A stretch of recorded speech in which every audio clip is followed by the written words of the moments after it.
Bem-vindos ao 4º Congresso Internacional de Tecnologia na Educação. Eu sou o professor Ilinho, coordenador do curso de Educação Física do Universidade Salesiano, e em nome do Universidade Salesiano agradeço a sua participação nesse tão relevante evento na atualidade, Dr. Ronaldo. O 4º Congresso Internacional de Tecnologia e Educação propõe reflexões necessárias e fundamentais para uma educação verdadeiramente empreendedora e para quem pretende estar em constante evolução. Então, tenho o prazer de estar aqui com o meu amigo Ronaldo, professor Ronaldo, que vai estar aqui com a gente hoje falando um pouquinho sobre obesidade. Seja bem-vindo, a palavra é sua. Muito obrigado, Elinho. É um grande prazer poder participar com vocês. Meu nome é Ronaldo, como o professor Elinho me apresentou. Eu sou formado em Educação Física, essa é a primeira formação, finalizando agora o curso de Nutrição e tenho doutorado em Ciências do Movimento Humano. E é um grande prazer poder participar do 4º Congresso Internacional de Tecnologia na Educação.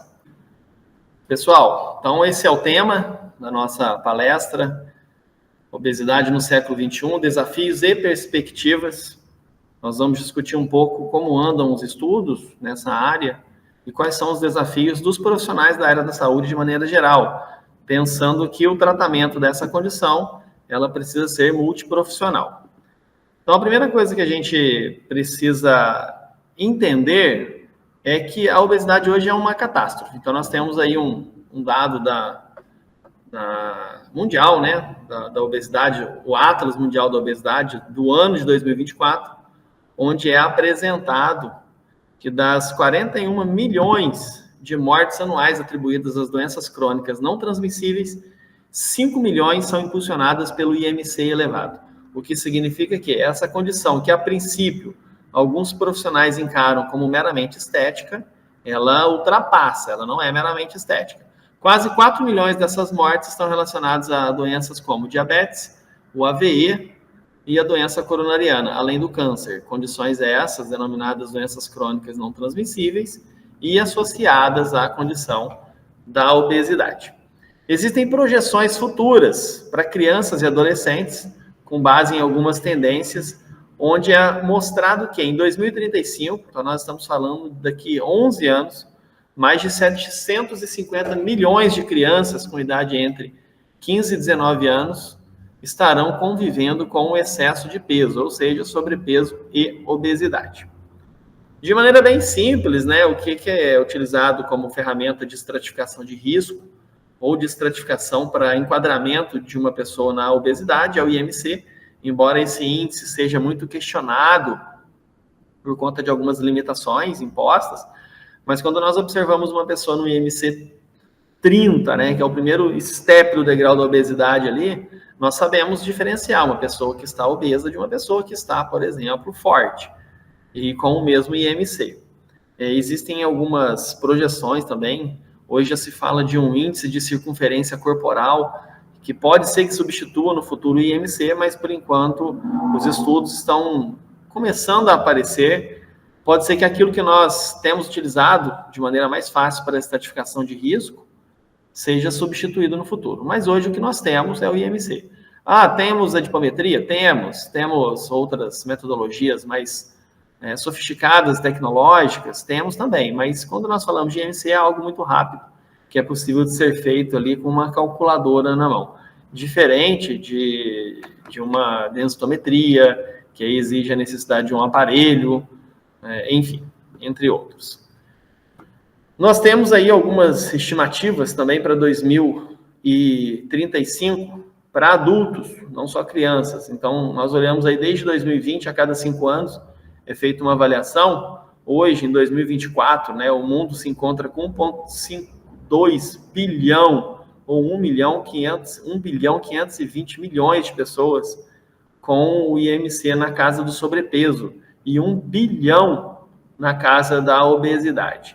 A projeção para 2035 é de 1,77 bilhão e 1,53 para o sobrepeso e obesidade, respectivamente. Nós estamos falando de quase que 20% da população mundial na condição de obesidade. Tá? Temos dados do Brasil também, desde 2020, fazendo projeção aí para 2025, a linha azul escura, adultos, a linha azul clara, crianças e adolescentes. Então, observe que nós estamos numa ascendência. Então, nós saímos de 2020 por um pouco menos de 105 milhão de pessoas, para 2035 chegando quase a 120 milhões de pessoas, o que significa que nós teremos mais de 50% da população com IMC, pelo menos na casa do sobrepeso.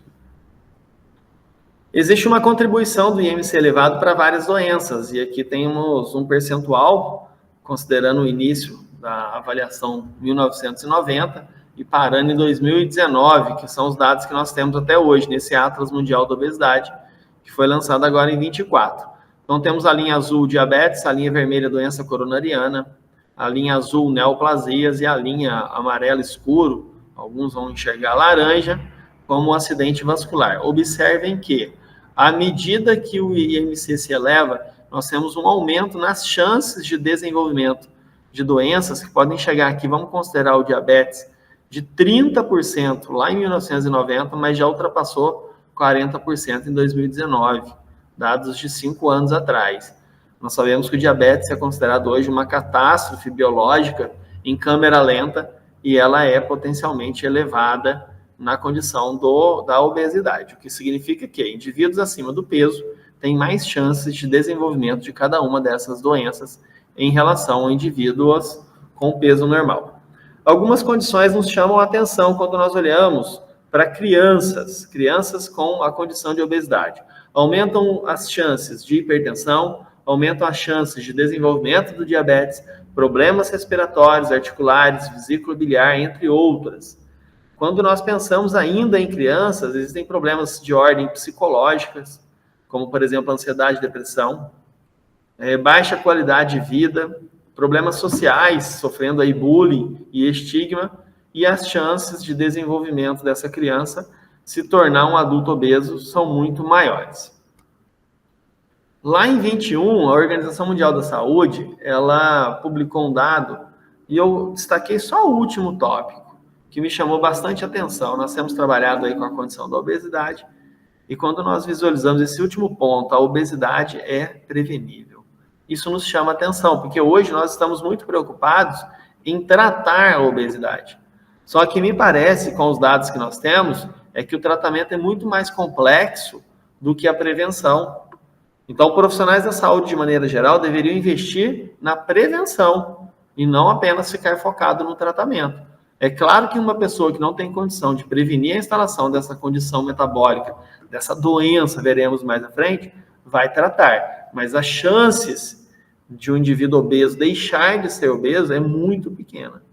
Por mais que alguém fale, mas é fácil emagrecer. Não é. E quando é fácil emagrecer, é fácil voltar ao peso posterior na sequência. Emagrecer não é algo impossível, mas permanecer magro é muito complexo, vista a sociedade que nós vivemos. Hoje a obesidade é considerada uma epidemia, então nós temos aí a luz vermelha, sendo acesa com quase 2 milhões de pessoas acima do peso, nem todas são obesos, mas nós já temos um caminho indicando que alguns com sobrepeso chegarão à obesidade. Nós sabemos que a obesidade é uma doença, ela tem um Código Internacional de Doenças, CID-10E66, o que significa que o indivíduo obeso está doente. Temos que aceitar isso, embora nós veremos daqui a pouco que é possível estar obeso e não ter nenhum tipo de condição metabólica crônica associada. Como que a obesidade se desenvolve? De maneira bem simples, existe uma balança, essa balança é conhecida como a balança do balanço energético, onde nós temos de um lado a ingestão calórica e do outro lado o gasto calórico. Se essa balança estiver em equilíbrio, eu não ganho nem perco peso. Porém, se essa balança se desequilibrar na direção da ingestão calórica, uma condição onde se observa uma ingestão calórica superior ao gasto, aí nós temos o primeiro degrau em direção à obesidade. Por mais que essa balança não seja algo simples de ser compreendida, no final de tudo é isso. Se eu comer mais do que eu gasto, eu vou estocar em algum lugar. E esse algum lugar é o tecido adiposo. E eu vou em direção à obesidade. Então, tá aí a condição primária. Nós temos adipócitos pequenos, na condição de ingestão calórica superior ao gasto calórico. Nós vamos inicialmente hipertrofiando esses adipócitos e depois eles podem até hiperplasiar. Ou seja, um aumento no número dos adipócitos, além do aumento apenas no tamanho. O emagrecimento vai no sentido contrário. onde eu observo o gasto calórico superior à ingestão, nós temos os adipócitos diminuindo de tamanho, mas se nós tivermos em algum momento o processo de hiperplasia, aqueles adipócitos presentes vão apenas diminuir, eles não vão desaparecer. Então, condição básica, desequilíbrio do balanço energético positivo, ingestão calórica superior ao gasto, ganho de peso. Balanço energético negativo, gasto calórico superior à ingestão calórica, eu vou perder peso. E aí temos uma pergunta, se a obesidade é uma doença, então todas as pessoas obesas estão doentes. A tendência é nós acreditarmos que sim, mas a resposta é não, porque nem todo indivíduo obeso vai apresentar doenças crônicas não transmissíveis. Existe essa terminologia na ciência, ela é contestada, mas ela é verdadeira. Existem pessoas que são obesas, mas do ponto de vista metabólico, elas não estão doentes. Quando nós observamos a glicemia de um indivíduo obeso, quando nós observamos a pressão arterial de um indivíduo obeso, quando nós avaliamos o perfil lipoproteico de um indivíduo obeso, se ambos estiverem normais, não tem por que eu falar que aquele obeso é doente. Apesar dele ser obeso, ele é um obeso metabolicamente saudável. Igual nós temos pessoas magras, hipertensas, diabéticas e dislipidêmicas. É um conceito contestado, mas é um conceito que nós encontramos no dia a dia, na clínica. E o que muda de um indivíduo para o outro? Quando nós pensamos no obeso metabolicamente saudável, é aquele indivíduo que, apesar de obeso, não apresenta nenhum tipo de condição associada a patologias. Quando nós olhamos para os adipócitos, eles estão presentes, mas o indivíduo não está resistente à insulina, está normotenso e não está dislipidêmico. Quando nós avaliamos a capacidade cardiorrespiratória, às vezes está preservada. Quando nós avaliamos a presença de algum tipo de disfunção cardiovascular, às vezes não está presente. Tá? Então, existem condições que precisam ser olhadas com carinho. O que diferencia um indivíduo obeso do indivíduo obeso metabolicamente saudável do indivíduo obeso não metabolicamente saudável? Ambos vão na direção da doença. Tá? O metabolicamente saudável vai. Então, quando nós olhamos a imagem do lado esquerdo da projeção, que é essa imagem mais clara, em relação à imagem do lado direito, que está na cor rosa, que é uma imagem onde apresenta, do lado esquerdo, o obeso metabolicamente saudável, e do lado direito, o obeso não metabolicamente saudável, nós observamos que existem diferenças nos adipócitos. Então, por exemplo, no indivíduo obeso metabolicamente saudável, os adipócitos sofrem hiperplasia, enquanto que nos indivíduos obesos não metabolicamente saudáveis ou doentes, os adipócitos eles sofrem hipertrofia. Então, nós temos as duas situações. O adipócito hipertrofiado leva o indivíduo a patologias, enquanto que o adipócito hiperplasiado não. Por quê? Quando eu tenho apenas a hiperplasia, eu mantenho a angiogênese, eu mantenho a adipogênese e eu mantenho o tecido adipócito com baixa sensibilidade à ação da insulina, ou pequena. No adipócito hipertrofiado, nós temos a hipóxia presente. Então, esse indivíduo, o tecido adiposo, como consequência da hipertrofia do adipócito, ele tem um processo de prejuízo na entrega do oxigênio. Nós temos o estresse metabólico do adipócito. Nós temos um favorecimento de infiltrado de células imunológicas, progredindo aí para fibrose e necrose. Quando nós pensamos em local de estoque, nos parece que em indivíduos metabolicamente saudáveis, os adipócitos subcutâneos são os mais prevalentes. Enquanto no indivíduo obeso, não metabolicamente saudável ou doente, os adipócitos viscerais são os mais desenvolvidos. Aplicação prática disso. Você, profissional da saúde, profissional de educação física, nutricionista, fisioterapeuta, não sei. Se vocês trabalharem com indivíduos acima do peso e eles apresentarem um tecido adiposo subcutâneo elevado, isso não é tão ruim quanto aquele indivíduo obeso que o adiposo subcutâneo está pequeno. É aquele indivíduo barrigudo, que a dobra cutânea é pequena, é fina. Aonde está essa gordura? Entre as vísceras. Existem ainda subtipos de obesidade. Então, obeso não é obeso. A gente temos que entender que existem diferentes tipos de obeso. Por exemplo, o obeso metabolicamente saudável, a sigla MHO. Ele não tem disfunção metabólica, ele só está acima do peso. Ah, Ronaldo, ele vai progredir para obesidade metabolicamente não saudável ou doente? Vai progredir, mas naquele momento ele não está. Nós temos um indivíduo que é considerado metabolicamente não saudável, né, que é o mal ali. Então, ele é definido pela presença de 2 ou mais fatores relacionados ao IMC elevado, e ele vai apresentar algumas condições metabólicas, como resistência à insulina, diabetes, hipertensão. Nós temos também um indivíduo não obeso, ele tem o peso normal, mas do ponto de vista metabólico, ele está doente. Então, são aquelas pessoas com IMC abaixo de 25, ou seja, ele não é nem sobrepeso, mas ele apresenta hiperinsulinemia, resistência à insulina, aumento de gordura adiposa, tanto subcutânea quanto visceral, o perfil de adipocinas dele não está favorável e ele não está obeso. Mas hoje ele já é classificado como um indivíduo metabolicamente obeso. Olha que legal isso, né? E temos o indivíduo obeso sarcopênico, que mesmo com IMC abaixo de 25, ou seja, pela classificação ele não é obeso, ele apresenta baixa massa muscular, pequena capacidade cardiorrespiratória e baixa capacidade de produção de força, o que é um prejuízo. Existe um trabalho no jornal The English Journal, que é uma das principais revistas acadêmicas do mundo, onde os autores, eles apresentam o mecanismo, patofisiologia e o cuidado da obesidade. E aí eles apresentam essa imagem sensacional, que começa lá em cima com o aumento da adiposidade. E aí existem caminhos, diversos caminhos, né? Mas se nós olharmos lá embaixo, no que vai convergir cada um dos caminhos? Insuficiência cardíaca, acidente vascular e doença renal crônica. Então, o indivíduo progride para alterações metabólicas que vão evoluir para alterações cardíacas.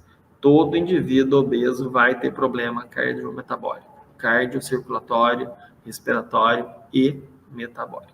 Por conta do quê? Primeiro, aumento na síntese de adipocinas, que são moléculas produzidas pelo tecido adiposo e com, a princípio, ação pró-inflamatória. Nós temos aumento da atividade simpática, no primeiro momento como mecanismo de defesa para aumentar a lipólise, mas isso leva o indivíduo à hipertensão e automaticamente a problemas arteriais e cardíacos.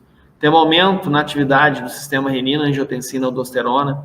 Isso aqui na pandemia pelo Covid nós ouvimos falar muito disso, né? Porque que o indivíduo, paciente, obeso, que foi contaminado aí pelo Covid, ele tinha menos chances de sobrevivência. E, por último, nós temos o estresse mecânico, que do ponto de vista cardiometabólico não traz nenhum prejuízo, mas esse indivíduo pode ter síndrome da apneia do sono, pode ter osteoartrite, pode progredir aí para outras complicações. Então, estar obeso não é apenas um problema estético.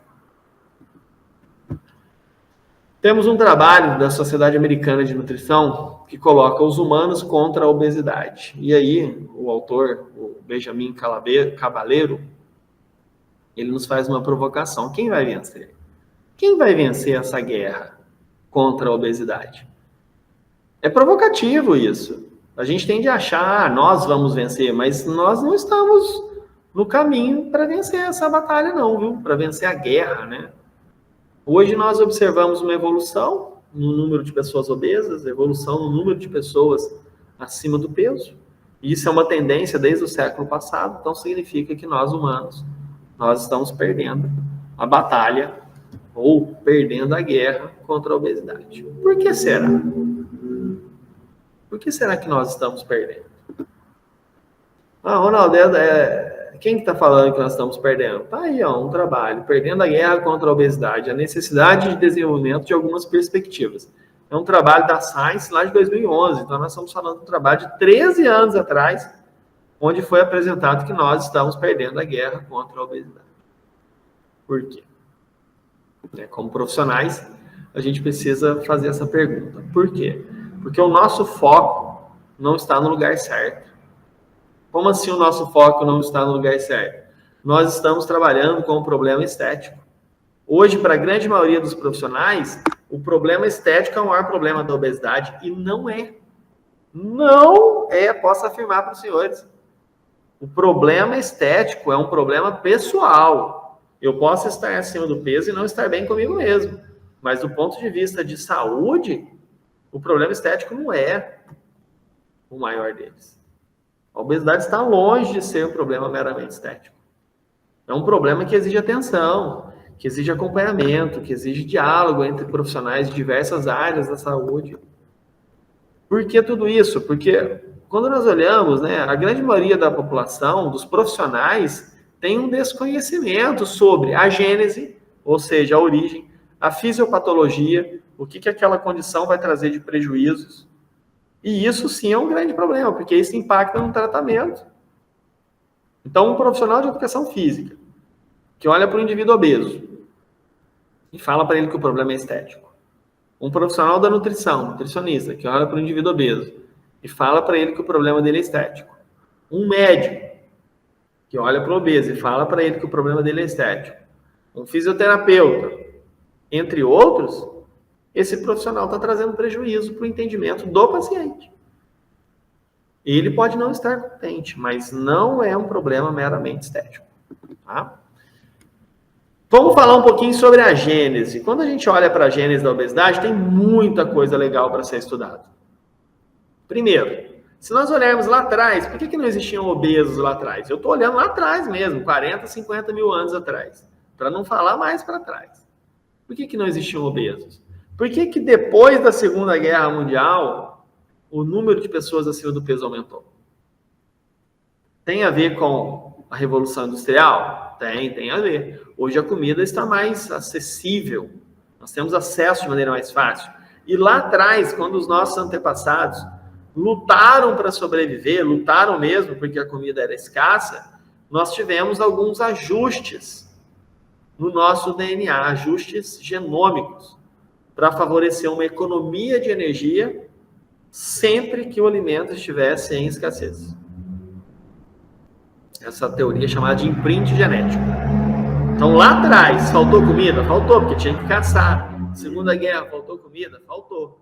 Então, nós fomos adaptados a um ambiente onde a comida era escassa. Em épocas de escassez, economiza energia. E aí nós chegamos no século XX, meados do século XX para frente, segunda metade, e agora no século XXI, os primeiros 24 anos. Como que está a escassez alimentar? Para a grande maioria das pessoas não tem escassez.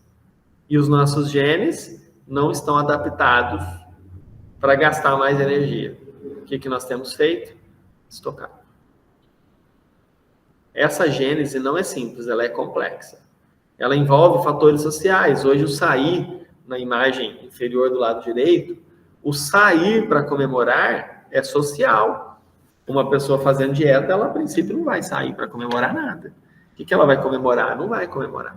Então ela passa a ter um prejuízo social.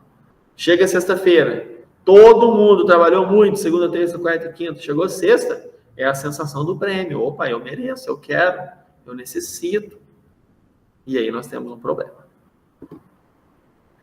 A obesidade, ela pode ser considerada hoje como um desastre biológico em câmera lenta. Por que em câmera lenta? Porque não se dorme magro e acorda obeso. Nós dormimos todos os dias e acordamos com um pouco mais de peso como consequência das nossas escolhas do dia anterior. Por que é câmera lenta? Porque ninguém engorda 20 quilos, 30, 40 quilos da noite para o dia. É um processo. Então, o inimigo, obesidade, ele é ligeiro, ele é esperto. Ele engorda 500 gramas ali, 400 ali, deposita mais um pouquinho ali. Aí aquela calça está apertada, mas ela está velha, nós trocamos. Engorda 5 quilos, 6, 7, 8, passados ali 20 anos, 40 quilos mais pesado. Uma pessoa que pesava 60 era magra, agora pesa 100. E agora é obesa. Câmera lenta. Por que o desastre biológico? Porque a repercussão é catastrófica. Nós temos 9 condições que atentam contra a vida humana relacionadas à obesidade. 9 condições. São elas, né? São elas a hipertensão, 10 tipos de câncer, diabetes, risco de infarto. Temos alterações imunológicas, alterações vasculares, alterações renais e alterações psicológicas. Então, isso significa que realmente a obesidade ela é um desastre biológico em câmera lenta. Jovem não preocupa com doença. Um adolescente obeso não vai preocupar em ser hipertenso, mas ele vai envelhecer. Um adulto, um pai de família de 40 anos, ele não está preocupado em ser obeso, mas ele já está tomando um fármaco, 2 talvez. Mas daqui a pouco, a hora que ele chegar a ter uma vida mais tranquila, que ele poderia aproveitar a vida, ele está complicado do ponto de vista metabólico. Por que tudo isso acontece? O tecido adiposo hoje, ele é visto como um órgão endócrino, ou seja, ele produz hormônio. Que hormônios são esses? Adipocinas. Essas adipocinas, que são moléculas, algumas proteicas, outras não, produzidas pelas células adiposas, elas favorecem um processo inflamatório crônico de baixo grau. Então, nós temos uma inflamação instalada como consequência da obesidade. Essa inflamação não causa febre, não causa dor, ela é considerada uma inflamação subclínica, mas ela vai causar prejuízos metabólicos. Vamos lá. Nós temos aqui do lado esquerdo um indivíduo com tecido adiposo normal e a saúde metabólica dele está normal, considerando 3 pontos: inflamação, controle metabólico e função vascular. Tudo normal. Aí esse indivíduo progride para a obesidade e ele começa a apresentar algum tipo de doença de alteração metabólica, disfunção metabólica. Observe que os adipócitos hipertrofiaram e nós já aumentamos um pouco a perfusão de células imunológicas. Aumenta a inflamação, reduz o controle metabólico e eu ainda tenho a função vascular preservada. Só que eu progrido, essa obesidade progride por uma condição metabólica severa. A inflamação está elevada, o controle metabólico está prejudicado e ali eu já tenho alteração vascular. Tudo isso é startado, potencializado pela produção de adipocinas com ação pró-inflamatória. Algumas mais famosas, outras menos. Como, por exemplo, leptina, resistina, bastante famosas. Fator de necrose tumoral alfa, interleucina 6 e 18. Além da ciclooxigenase. Outras não são tão famosas. Então, a condição de obesidade leva o indivíduo à inflamação. Existe um diálogo entre a inflamação e a obesidade. Então, quando nós olhamos para essa situação, qual que é o fim dessa obesidade? Eu vou dar um exemplo para os senhores. O indivíduo diabético, tipo 2. Em condições normais, nós ingerimos o carboidrato, a concentração glicêmica se eleva, o pâncreas produz a insulina se liga ao seu receptor, transloca glúten, glicose entra, o indivíduo se torna normoglicêmico. No indivíduo obeso, ele está resistente à ação da insulina. Pode estar resistente, ele vai caminhar para isso. Graças à inflamação. Existe uma via molecular de ativação que ela desfavorece a sinalização da insulina via alteração na transdução do sinal da insulina. A insulina se liga ao seu receptor, porém nós não temos a transdução do sinal, a transferência do sinal, passando de forma eficiente. E aí o glúten não se desloca de forma eficiente. Eu tenho menos glúten na membrana. Se eu tenho menos glúten na membrana, transportador de glicose, eu preciso de mais insulina. Então o indivíduo se torna hiperinsulinêmico como consequência da obesidade. Se a obesidade progride, eu tenho uma inibição potencializada do receptor de insulina, do substrato do receptor de insulina, perdão. E aí o sinal não passa. É nessa hora que eu me torno diabético mellitus do tipo 2. Hoje existem fármacos orais, né? Metformina, por exemplo, está salvando muita gente. Mas nós vamos olhar para o outro lado. O remédio é bom? É, quando necessário. Eu posso tratar sem remédio? Se for possível, vai passar por avaliação médica. Se sim, sim. Se não, entra com remédio. Mas o que tem que ser avaliado? A necessidade da permanência do remédio. Quando da inserção de um estilo de vida mais saudável. Tratamento da obesidade parece algo simples, né? Restrição calórica, ou seja, redução da ingestão calórica, e aumento dos níveis de atividade física. Para que isso? Para aumentar a ingestão, para desfavorecer esse desbalanço. Então, nessa situação onde a ingestão calórica está maior, eu ganho peso. Se eu faço redução da ingestão calórica e aumento os níveis de atividade física, essa balança inverte, eu passo a gastar mais, e aí automaticamente eu passo a perder peso. Antigamente nós acreditávamos que o tecido adiposo ele era um tecido morto. Hoje nós já sabemos que não. Esse trabalho que está na Obesity de 2021 foi o último trabalho que foi lançado considerando o gasto calórico por tecido. Observem que O tecido muscular gasta aproximadamente 13 quilocalorias por quilograma por dia. E o tecido adiposo, 4,5. O que isso significa? Em condições de restrição calórica, o indivíduo tende a ter perda não só de tecido adiposo, mas também de massa muscular. Então, o que vai acontecer com o gasto calórico dele? Vai reduzir. Por quê? Porque no gasto calórico nós temos a influência da taxa metabólica basal, o que mais conta é a massa muscular. Nós temos a influência do efeito térmico do alimento, o cara está comendo menos, então ele vai gastar menos. E temos o efeito térmico da atividade física. Só que se eu estou comendo menos, a tendência é eu também treinar menos. E esse é o grande problema. Porque o Nutri prescreve uma dieta onde eu tenho um déficit calórico de 300. Mas isso daqui a pouco o meu corpo se ajusta e eu estou gastando igual eu estou consumindo. Paro de perder peso. Ele progride o déficit calórico de novo. Ou seja, reduz mais a ingestão calórica. Só que daqui a pouco chega num nível que eu não consigo mais não comer. E a gente começa a pensar, tá, então para que o exercício vai servir? Só para aumentar o gasto calórico ou existem efeitos centrais? Reduzindo a ansiedade, preservando massa muscular, algo nesse sentido. Mas esse trabalho acendeu uma luz na nossa cabeça. Porque quando o cara perde peso, e agora eu estou pensando em perda apenas de gordura, ele também tem redução do gasto calórico. Não é só perda de massa muscular que leva a redução do gasto calórico, perda de gordura também. Então, os profissionais que trabalham com obeso têm que ficar atentos. Para cada 10 quilos de gordura, nós estamos pensando em 45 quilocalorias. Ah, é pouco? Mas não, é por dia isso aí. 45 quilocalorias por dia. Se eu pensar em um mês, 45 vezes 3, nós já estamos falando de mais de 1.200 calorias. Joga isso para o ano. Nós já batemos 9.000 calorias, ou seja, mais de 1 quilo.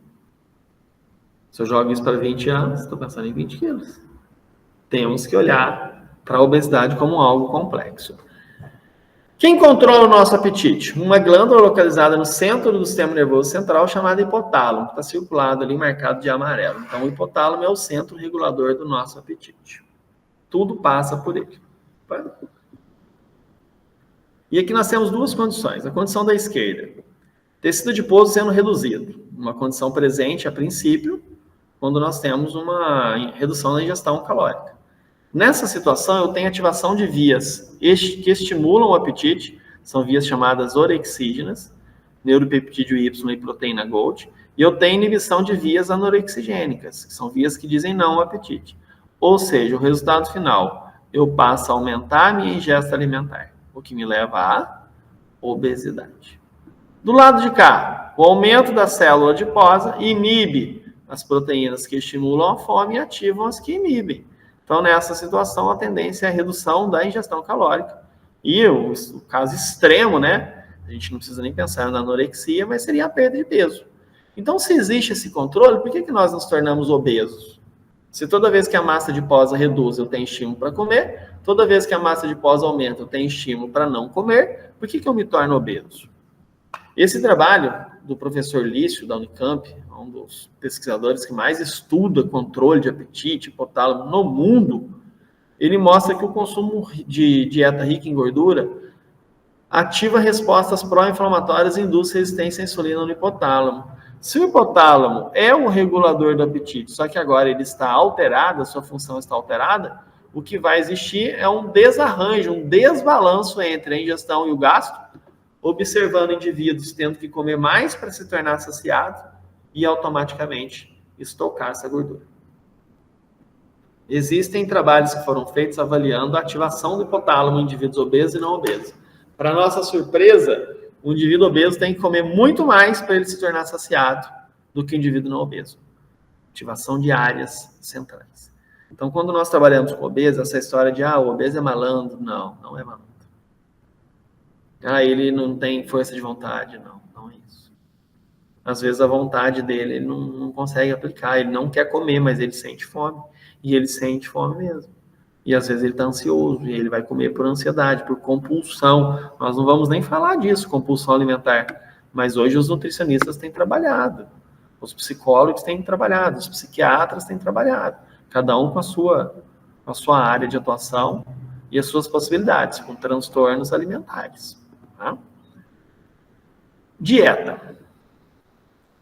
Dietas e drogas para a perda de peso e saúde. Temos aqui exemplos de algumas famosas, né? Dieta do Mediterrâneo, baixa gordura, Atkins, cetogênica, paleo, dieta do Mediterrâneo. O que muda de uma para outra? Apenas a variação da composição nutricional. Quando eu olho a dieta ocidental, por exemplo, o que ela tem? Uma variação entre carboidratos, lipídios e proteínas em relação à baixa gordura, em relação a Atkins, em relação a cetogênica, em relação a paleo, em relação a Mediterrâneo. Tem diferença em dieta? Não. Dieta é apenas estratégia. Qual estratégia eu vou usar agora? Agora eu quero a cetogênica, baixo carbo. Ok. Então, se o Nutri prescrever isso para um paciente nosso, um baixo carbo ele treina bem treinado? Não, ele vai treinar mal treinado. Ele vai acordar bem? Não, ele vai acordar mal. Ah, mas ele vai perder 4, 5 quilos em uma semana. Ok, é uma estratégia? É, para dar um upgrade? É. Mas naquela uma semana, para o treinamento, ele está perdido. Falando de paciente obeso, tá, gente? Então, hoje eu olho para o lado dietético como uma condição estratégica. Estratégia. Qualquer uma vai funcionar, desde que o paciente faça a adesão. As dietas mais ricas em proteínas, a princípio, têm um favorecimento por conta do alto poder anorexigênico das proteínas, em relação aos carboidratos, com uma oferta de calorias similares. Qual é o problema? Normalmente os alimentos proteicos, excluindo os isolados, os suplementos, os alimentos mesmo, vêm com bastante gordura.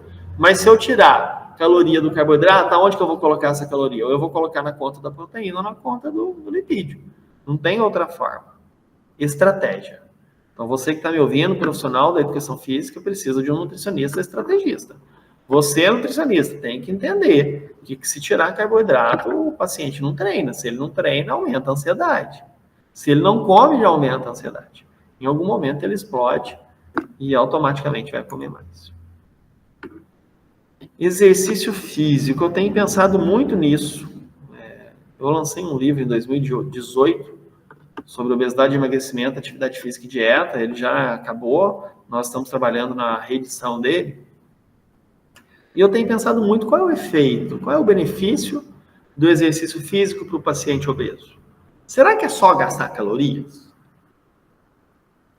Porque uma hora de exercício intenso para um paciente obeso não vai gastar mais do que 500 calorias. Não vai. E eu estou jogando alto. Talvez gaste 400, 300, 200, paciente obeso. E aí esse paciente acha que ele treinou, que ele pode comer. Desbalança, ganha peso. Mas hoje eu olho para essa ferramenta, exercício físico, e eu penso em outras possibilidades. Por exemplo, hoje o exercício físico para mim, quando eu penso na prescrição do exercício para o paciente obeso, ele tem muito mais uma pegada de redução de ansiedade, depressão e estresse, que normalmente está presente no indivíduo obeso, preservação da massa muscular e melhoria da capacidade cardiorrespiratória, que vai impactar na capacidade oxidativa da gordura, do que o gasto calórico. Eu nem me preocupo com o gasto calórico durante, mesmo porque a metodologia Rebels, que é a metodologia utilizada para quantificação do gasto calórico durante o exercício, ela superestima o gasto calórico. Ela joga para cima. Então vamos pensar, vamos abrir a nossa cabeça, né? Dizem que cabeça é igual paraquedas. Funciona melhor aberto. A gente tem que olhar para o exercício físico e entendermos o que a gente quer dele. Olha só um exemplo. Qual intensidade gasta mais gordura? Porque o que eu quero é queimar gordura. Aí aqui tem um exemplo de uma atividade de baixa, moderada e alta intensidade. A linha de cima para mulheres, em baixa, moderada e alta, gasto calórico 150, 300, 470. E para homens, 220, 440, 660. Quando eu olho para isso, tem diferença? Tem. Mas vamos lá, vamos pensar em percentual. Quanto mais intenso um exercício, menor é a queima de gordura. Porque eu passo a utilizar mais de vias metabólicas anaeróbias e estas não queimam gordura, não oxidam gordura. Então, a hora que eu olho 80% de gordura no baixo, 50% no moderado e 40% de gordura no alta intensidade.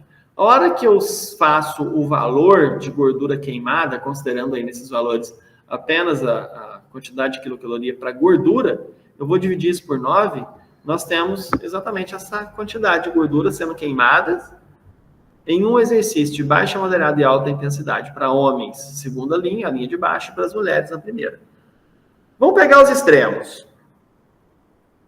Uma mulher fazendo 1 hora de exercício de baixa intensidade queima 13 gramas de gordura, em alta 21. Um homem no exercício de baixa intensidade, 20 gramas de gordura, no alta 30. Detalhe que é difícil fazer 1 hora em alta intensidade, é quase que impossível, pensando no paciente obeso. Vai ter que ser intervalado, ou seja, 1 hora de exercício vai durar muito mais do que 1 hora. Olhando só para isso aí, valeria a pena a alta intensidade? 8 gramas de diferença para as mulheres e 10 gramas para os homens. Não vai valer. Ou seja, não é a intensidade do exercício também não. É claro que o exercício em maior intensidade, ele favorece algumas adaptações. Biogênese mitocondrial, angiogênese, ok. Mas e o cara indivíduo obeso, vai treinar em alta intensidade? Vai suportar a alta intensidade? O que nós temos que saber? Que qualquer atividade considerada HIIT tem menos adesão do que as consideradas de moderada a baixa intensidade. Não adianta, eu estou vendendo um treino aqui que é HIIT Power, Fat Burner, ele é power, ele queima gordura. O paciente obeso vai em 1 aula e não volta mais. É melhor ser de moderada a baixa. Não estou falando contra a alta intensidade, não é isso. Mas a gente tem que olhar para a adesão. Não adianta o exercício ser bom se ele não é feito? Não vai resolver. Não vai resolver. Avançando. Algumas outras situações. E se eu fizer o exercício em jejum? Eu maximizo a queima de gordura? O meu TCC na nutrição foi sobre jejum. Eu queria ver se a capacidade de treinar era alterada. E foi alterada. Então, o que eu tenho para falar para vocês? Exercício em jejum, a intensidade é sempre menor do que o exercício alimentado. Qual é o problema da intensidade ser menor? Eu treino com menor intensidade, eu queimo menos calorias, gasto menos calorias e queimo automaticamente menos gordura. Esse é o pior de tudo? Não. Algumas adaptações elas vão acontecer em exercícios de maior intensidade. Eu não estou pensando na máxima intensidade. Eu estou pensando só em intensidade. Leve versus moderado, por exemplo. Quando eu tenho um exercício em maior intensidade, eu estimulo mais a biogênese mitocondrial e automaticamente a oxidação de gordura. O que eu tenho para falar para vocês é que essa história de fazer exercício em jejum é balela, não funciona. Não vai queimar mais gordura. Por quê? Porque para eu queimar gordura, eu vou precisar de um intermediário do ciclo de Krebs, o tão temido ciclo de Krebs, chamado oxalacetato. E ele vem da glicose. Se eu tiver restrição de glicose, eu vou ter restrição de oferta. E aí eu vou fazer uma fila de acetil-CoA. Eu vou levar o indivíduo numa condição de cetoacidose metabólica, redução da capacidade de trabalho e ineficiência na queima de gordura. Alguém vai ter que pegar esse ácido graxo para transportar de novo, para ele ser reesterificado em algum tecido adiposo ou no fígado. E aí eu tenho uma condição hoje denominada lipotoxicidade induzida pela deficiência na queima de gordura. Não funciona. A ideia é boa, mas não funciona. O que é mais importante? O fitness ou fatness? Ou seja, eu fazer o exercício físico ou queimar gordura? Porque hoje me parece que as pessoas praticam exercício pensando só na queima de gordura. O fitness, pessoal, vai ser sempre mais importante que o fatness. Queimar gordura é normal, é combustível. Mas a melhoria da capacidade cardiorrespiratória, a melhoria da funcionalidade muscular, a melhoria da funcionalidade corporal é muito mais importante do que simplesmente queimar gordura. Então, peguem os alunos, mostrem isso para eles. Falam, o mais importante que queimar gordura é fazer o exercício. Por que eu falo isso? Porque um indivíduo obeso que não perde peso, se ele colocar toda a sua aposta na perda de peso, ele abandona. Mas se ele permanecer fazendo exercício, mesmo não perdendo peso, a saúde dele é melhor do que aquele indivíduo que não faz nada e não é obeso. Olha que loucura. Olha que legal. Esse trabalho foi mostrado por um pesquisador chamado Steven Blair. O título do trabalho é Inatividade Física, o grande problema de saúde pública do século XXI.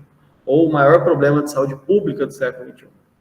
Ele mostra as doenças que mais matam e ele apresenta que a baixa capacidade cardiorrespiratória mata mais que hipertensão, dislipidemia, diabetes, acidente vascular.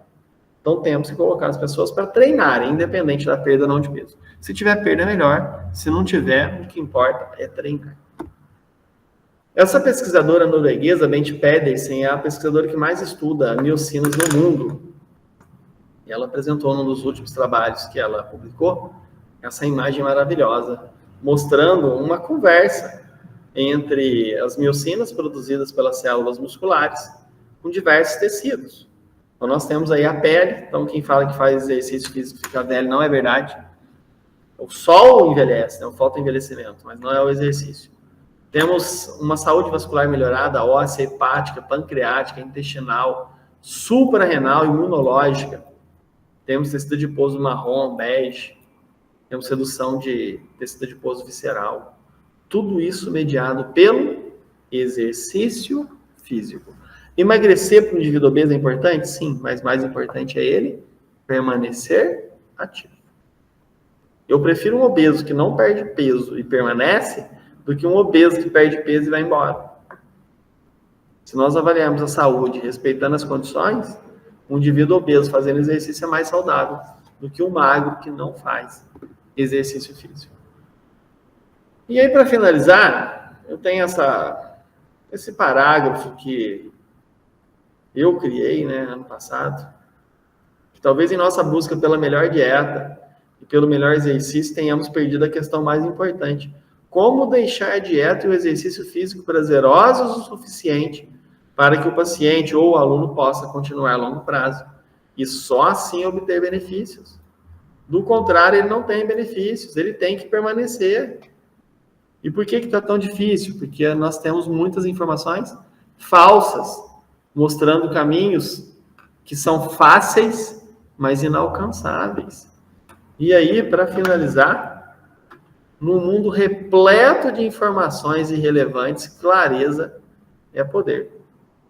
Muito obrigado a todos, espero ter contribuído aí com o 4º Congresso Internacional de Tecnologia e Educação. Parei a apresentação, doutor Leandro. É com o senhor agora. Muito obrigado, viu? Que é isso, Ronaldo. Eu que agradeço com tanta informação bacana aí, bem didática, né? Como você sempre foi na nossa época de mestrado, me ajudou muito a trabalhar essas questões.